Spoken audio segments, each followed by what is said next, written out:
ኢትዮጵያ ተስፋ አላት። ምንም ጥርጥር የለውም። ኢትዮጵያ ትበለጽጋለች።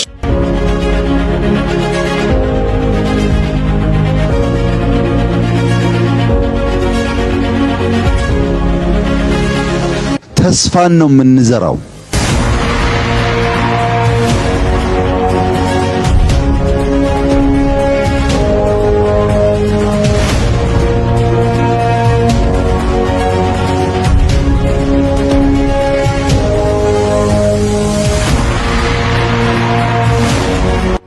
የዛሬ 6 ዓመት ማክሲመም ኢትዮጵያ በአፍሪካ ሁለተኛ ትልቁ ኢኮኖሚ ትሆናለች።